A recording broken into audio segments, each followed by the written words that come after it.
এতিয়া মই আপোনালোকক 9 নম্বৰ যেটো ভিডিও সেইটো দেখুৱাব খুজিছোঁ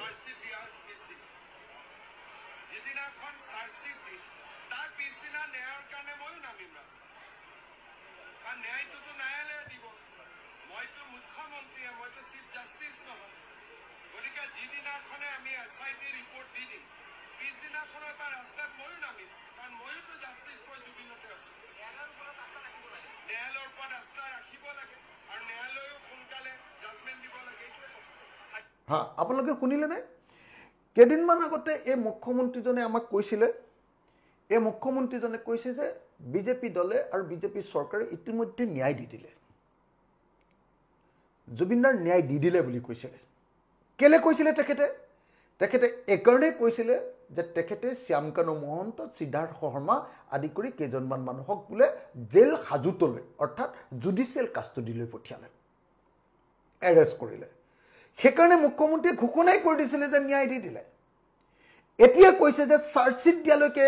কৈছে যে মই চাৰ্জশিট দি দিম 3 মাহৰ ভিতৰত হে কোনে চাৰ্জশিট দিব CID নহয় SIT নহয় পুলিচে নহয় চৰকাৰে দিম বুলি কৈছে মুখ্যমন্ত্ৰীয়ে দিম বুলি কৈছে হা গতিকে এই ন্যায়ৰ ওপৰত কাৰ বিশ্বাস থাকিব সেইকাৰণে আমি বাৰম্বাৰ কৈছো যে প্ৰকৃত অৰ্থত যদি সঁচাকৈ ন্যায় দিব লাগে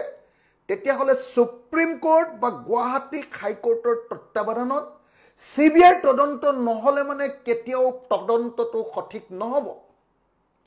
অসমৰ মুখ্যমন্ত্ৰী যি কৰিব খুজিছে হেতু তেওঁ একদম পলিটিক্যাল কাম কৰিব খুজিছে তেওঁ কেতিয়াও জুবিনদাক ন্যায় দিয়াৰ পক্ষত নাই তে জুবিনদাৰ ন্যায়ৰ প্ৰশ্নটো যেনে তেনে থাপি থুপি থব খুজিছে আৰু পাৰিলে তাক তেওঁৰ ভোট কেইটামান লাভ কৰিবৰ কাৰণে ব্যৱহাৰ কৰিব খুজিছে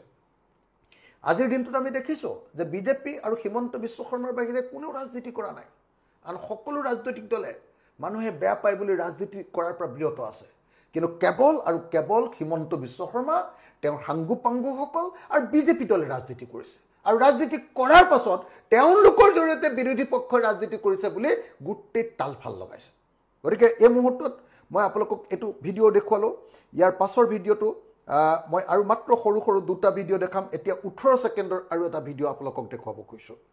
ন্যায়ৰ কাৰণে কিমান কষ্ট কৰিছে গুটে ন্যায় আজি মানুহে কয় জুবিনক ন্যায় দিও ন্যায়টো আমিয়ে দি আছো আজি যাক সন্দেহ কৰিছিল সবকেতো আমি গ্ৰেপ্তাৰ কৰিছো গতিকে ন্যায়ৰ কাৰণে যদি ধন্যবাদ পাব লাগে শুনিছে বিজেপি চৰকাৰখনে পাব লাগে হা আৰু শেষৰটো ভিডিও মই একেলগতে আপোনালোকক দিয়ে দিওঁ আপোনালোকে চাই লওক বিজেপি চৰকাৰখনে দিছে হা আপোনালোকে দেখিছে যে তেখেতে ইতিমধ্যে কৈ দিলে যে নাই তেখেতে ন্যায় ইতিমধ্যে বোলে দি দিলে প্ৰথমতে কৈছিলে ন্যায় দি দিলো তাৰ পাছত ক'লে যে নাই আমিহে ন্যায় দিম আমিহে চাৰ্জশিট দিম তেখেতে ক'লে তাৰ পাছত এবাৰ ক'লে যে চাৰ্জশিট দিয়াৰ পাছত আমি আকৌ কোৰ্টক হেৰি কৰিম আপোনালোকক মই এটা কথা ক'ব খুজিছো যে কোৰ্টে চাৰ্জশিটৰ ওপৰত ভিত্তি কৰি সিদ্ধান্ত ল'ব পাৰে কোৰ্টে কেতিয়াও মানুহক ন্যায় দিব নোৱাৰে যদি সে এখন ভুৱা চাৰ্জশিট আৰু চাৰ্জশিটখন দিয়াৰ সময়ত যিকিটা সেকশন লগাইছে সেই কেইটা সেকশন যদি সঠিকভাৱে প্ৰমাণ কৰিব পৰাকে কি দিব লাগিব এভিডেন্স ষ্টেটমেন্ট আৰু ডকুমেন্ট দিব লাগিব কি কলো যিকিটা সেকশন লগাইছে ধৰক 103 নম্বৰ ধাৰাৰ লগালে হত্যা কৰিছে জুবিনদাক হত্যা কৰিছে বুলি তেতিয়া হলে হত্যা কৰাৰ প্ৰমাণ কি দিব লাগিব ডকুমেন্ট যে মানুহজন যে মৃত্যু নহয় স্বাভাৱিক মৃত্যু নহয় তাৰ কাৰণে প্ৰমাণ কি প্ৰমাণ তেওঁৰ আপোনাৰ কি কয় মৰণোত্তৰ পৰীক্ষা তেওঁৰ আৰু বেলেগ যে ৰিপৰ্ট বিলাক দিছে হেতুত প্ৰমাণিত কৰিব পাৰিব লাগিব কিন্তু আমি নিশ্চয় আপোনালোকে সকলোৱে গম পাইছে যে মৰণোত্তৰ পৰীক্ষাত কি আছে মৰণোত্তৰ পৰীক্ষাটো তেওঁলোকে বেলেগ বস্তু দেখুৱাই আছে এতিয়া আপোনালোকে চাব আৰু ভিসেৰা ৰিপৰ্ট নে কি বুলি কয় যায়তো ভিসেৰা ৰিপৰ্টটো আপোনালোকে পঢ়ি চাব এবাৰ সকলোৱে খবৰ লৈ লওক গম পাব যে চৰকাৰে কোনফালে লৈ যাব খুজিছে গোটেই বস্তুটো আপোনালোকে নিজেই খবৰ ৰাখক এটো হল কি ডকুমেন্ট এখিনি হল ডকুমেন্ট তাৰ পাছত আপোনালোকে যদি চাই তেতিয়া হল স্টেটমেন্ট কি এতিয়া আপোনালোকে নিশ্চয় দেখিছে যে আমি দেখিছোঁ যে এই সকলৰ মাজত যিমানবিলাকক মাতি আনিছে সবকে অভিযুক্ত কৰিছে, সবকে অভিযুক্ত। কিন্তু সাক্ষীনো কোন সঠিক সাক্ষী যে তেওঁক এনেকৈ মৃত্যুৰ কাৰণে ঠেলি দিলে এই সাক্ষীটো দিবৰ কাৰণে মানুহ ক'ত খাৰা কৰিছে আমিতো দেখা নাই। সেই ষ্টেটমেণ্টবিলাক তাকো আকৌ মই কৈ দিছোঁ দেই, এনেকৈ বিদেশৰ পৰা ধৰি অনা মানুহ কেইটামানক এনেই ষ্টেটমেণ্ট লৈ দিলে সেইটো কোৰ্টত গ্ৰাহ্য নহ'ব। গ্ৰাহ্য হ'বলৈ হ'লে থ্ৰ' কোৰ্ট, যিখন কোৰ্টে এই তদন্ত কৰি আছে তেওঁলোকৰ জৰিয়তে বিদেশৰ কোৰ্ট য'ত চলিছিলে ঘটনাটো প্লেচ অফ অকাৰেঞ্চ তালৈ নটিচ পঠিয়াব লাগিব, লেটাৰ অফ ৰিকুৱেষ্ট পঠিয়াব লাগিব। তাৰ পাছত সংগ্ৰহ কৰা ষ্টেটমেণ্টটোহে গ্ৰাহ্য হ'ব। গতিকে এভিডেন্স, ষ্টেটমেণ্ট আৰু ডকুমেণ্টছ এই আটাইবিলাক এতিয়ালৈকে যে সঠিকভাৱে তৈয়াৰ কৰা নাই। আৰু অসমৰ মুখ্যমন্ত্ৰীয়ে যে কৈ আছে যে আপোনালোকে জুবিন গাৰ্গৰ চাৰ্জশ্বিটটো দেখিলে অসমৰ মানুহ একদম কিবা তবহত মানি যাবনে, কিবা এটা শব্দ কৈছিলে নহয়। এইটো কি বুলি ভাবিছে? অসমৰ মুখ্যমন্ত্ৰীয়ে জুবিন দাক বদনামী কৰিবৰ কাৰণে চেষ্টা কৰি আছে, বদনামী কৰিবৰ কাৰণে, বেলেগ একো নহয়।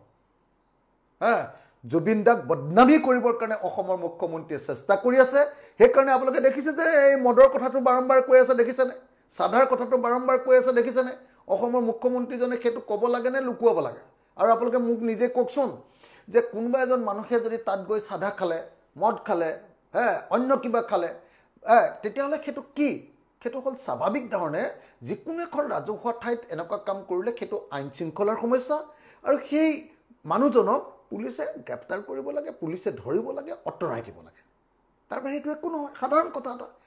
সেইটোক আলম লৈ কেনেকৈ জুবিন ক্ষেত্ৰলৈ মানুহ যোৱাটো বন্ধ কৰি দিছে আপোনালোকে দেখিছেনে? সেইকাৰণে জুবিন দাৰ যিসকলে ন্যায় বিচাৰিছে আপোনালোকে সকলোৱে এটা কথা ক'বই লাগিব যে জুবিন গাৰ্গ ক্ষেত্ৰলৈ বা জুবিন ক্ষেত্ৰলৈ আমি 24 ঘণ্টাই যাবলৈ পাব লাগিব। যি চৰকাৰে জুবিন ক্ষেত্ৰলৈ যোৱাত বাধা আৰোপ কৰিছে সেই চৰকাৰে কেতিয়াও আমাক ন্যায় নিদিয়ে। গতিকে চৰকাৰৰ এই বাধা আমি ভাঙি পঠিয়াব লাগিব। আৰু মই অসমৰ প্ৰত্যেকজন নাগৰিকক, কোনোবাই এতিয়া বোলে 12 বজালৈকে খুজিছিলে 11 বজালৈকে দিলে, এইবিলাক আবেদন নিবেদনৰ কথা নহয়। সেইটো হ'ল আমাৰ নেচাৰেল জাষ্টিছ যে আমি আমাৰ মৰমৰ মানুহজনৰ ওচৰলৈ যিকোনো সময়তে যাব পাৰোঁ। জুবিন দা এজন আপোনালোকে সকলোৱে জানে যে একদম খোলামোলা মানুহ আছিলে। তেওঁক আগতে সিদ্ধাৰ্থ শৰ্মাহঁতে লগ ধৰিবলৈ দিয়া নাছিলে, এতিয়া হিমন্ত বিশ্ব শৰ্মাই লগ ধৰিবলৈ নিদিব কৈছে। সেইকাৰণে মই সকলোকে আহ্বান জনাইছোঁ যে যিসকলে জাষ্টিছ বিচাৰে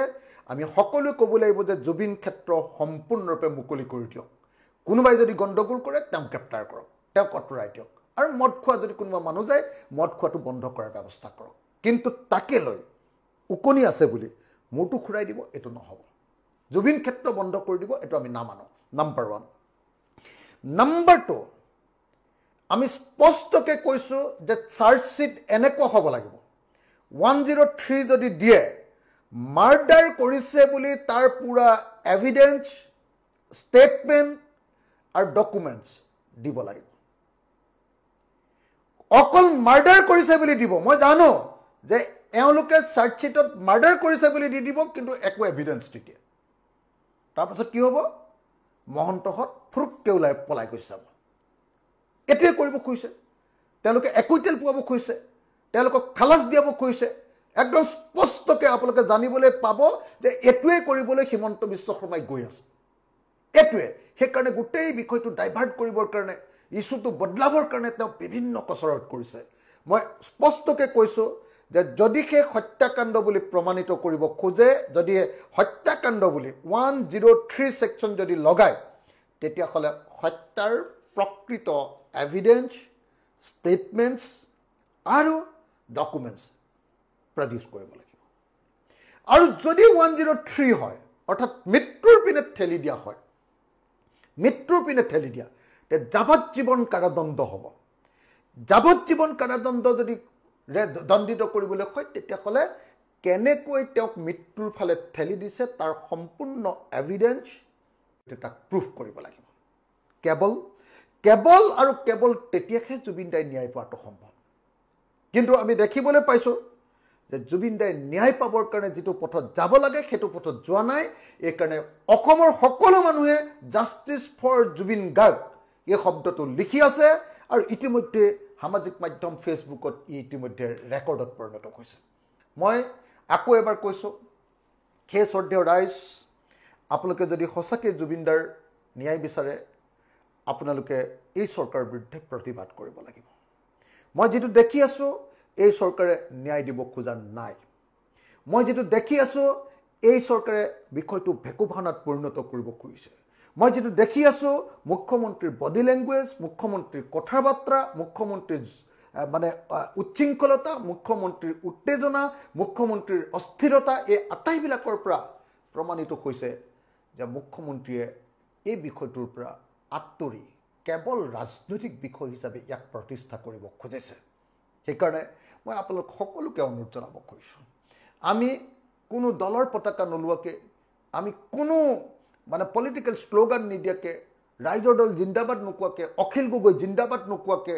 একখনো পতাকা নলোৱাকে কেৱল জুবিনদাৰ পতাকা লৈ কেৱল জুবিনদাৰ ছবি লৈ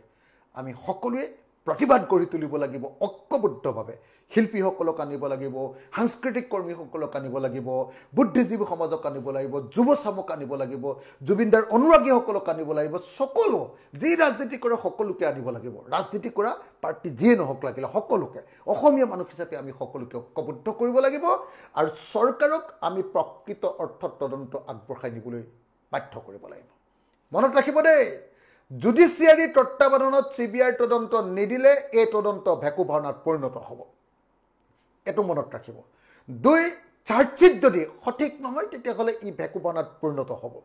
ইলেকশ্যনলৈকে কিবা কিবি এই যে আপোনাৰ ইডি সিডি কিবা কিবি কেছ দিছে ইলেকশ্যনলৈকে যেনে তেনে এই মানুহকেইটাক থাপি থুপি ৰাখিব ইলেকশ্যনৰ পিছদিনা গুচি যাব ওলাই দুদিনৰ পাছত ওলাই গুচি যাব তাৰপিছত আকৌ ইহঁতি আকৌ বিজেপিৰ পৰা ইলেকশ্যন খেলিবগৈ গতিকে মই আপোনালোক সকলোকে এই বিষয়টো গুৰুত্ব দি বিবেচনা কৰিবৰ কাৰণে আহ্বান জনাইছোঁ আৰু সকলোকে ঐক্যবদ্ধ হৈ মাৰ বান্ধি থিয় হ'বৰ কাৰণে অনুৰোধ জনাইছোঁ আৰু